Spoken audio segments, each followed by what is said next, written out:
Website migrate process यानी website migration किस तरह से होता है, उसका प्रोसेस क्या है। पिछले एक हफ्ते से इकोसिस्टम और oFounder.net वेब पोर्टल ओपन नहीं हो रहा है क्योंकि oFounder.net वेब पोर्टल को इकोसिस्टम वेब पोर्टल में माइग्रेट किया जा रहा है। तो आज के इस वीडियो में हम बात करेंगे वेबसाइट माइग्रेट प्रोसेस के बारे में कि वेबसाइट माइग्रेशन किस तरह से होता है। नमस्कार दोस्तों, मेरा नाम है मंटन शर्मा। तो सबसे पहले मैं आपको बताना चाहूँगा कि जब आप किसी वेब पोर्टल पर जाते हैं तो उसका इंटरफेस जिस तरह से दिखाई देता है, चाहे उस वेबसाइट का होम पेज हो या फिर कोई और पेज हो, उस वेबसाइट का इंटरफेस जिस तरह से दिखाई देता है, दरअसल उस वेबसाइट का एडमिन लॉगिन पेज उस तरह से दिखाई नहीं देता है।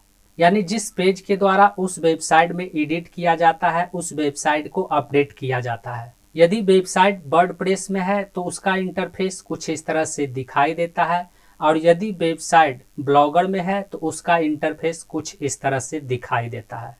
यानी यदि किसी URL के द्वारा या फिर किसी डोमेन नेम के द्वारा जब हम उस वेबसाइट के होम पेज पर जाते हैं, उस वेबसाइट पर जाते हैं, उसके पीछे वर्डप्रेस या फिर ब्लॉगर के अंदर काम किया जाता है, तब जाकर के उस वेबसाइट का होम पेज इस तरह से दिखाई देता है। उदाहरण के लिए मैं यहाँ पर आपको दिखाना चाहूँगा कि यहाँ पर आप इस वेबसाइट को देख सकते हैं। यह वेबसाइट ब्लॉगर के ऊपर बनाया गया है और इस वेबसाइट का नाम है इकोसिस्टम मार्केटिंग, और इस वेबसाइट का URL है ecosystemmarketingblogspot.com। और इस वेबसाइट का होम पेज कुछ इस तरह से दिखाई देता है, जिसमें कई सारे पोस्ट किए गए हैं। और जब हम इस वेबसाइट के किसी पोस्ट पर क्लिक करते हैं तो वह पोस्ट ओपन हो जाता है, और ओपन होने के बाद यह पोस्ट कुछ इस तरह से दिखाई देता है। तो ये जो ब्लॉगर में इस वेबसाइट को डिजाइन किया गया है, इसके लिए ब्लॉगर में इसके ऊपर काम किया गया है। अब मैं इस वेबसाइट के ब्लॉगर पेज को दिखाना चाहूँगा जिसके अंदर काम किया जाता है। उसके बाद यह वेबसाइट इस तरह से दिखाई देता है। तो यहाँ पर आप देख सकते हैं इस वेबसाइट का ब्लॉगर पेज कुछ इस तरह से दिखाई देता है, जिसमें कई सारे ऑप्शन दिए गए हैं। यहाँ पर भी कई सारे ऑप्शन दिए गए हैं, और यहाँ पर जितना भी वेबसाइट में पोस्ट नजर आता है वह सब पोस्ट यहाँ पर लिखा हुआ है। और जब हम न्यू पोस्ट वाले ऑप्शन पर क्लिक करके नया पोस्ट लिखेंगे, नया पोस्ट करेंगे, तो वह नया पोस्ट यहाँ पर दिखाई देगा, और ये जो पहले से पोस्ट किया हुआ है वह सभी पोस्ट नीचे हो जाएगा। जैसे इस पोस्ट को ब्लॉगर के अंदर से ही देखने के लिए यहाँ व्यू बटन पर क्लिक करेंगे, तो क्लिक करने के बाद यह पोस्ट कुछ इस तरह से दिखाई देगा।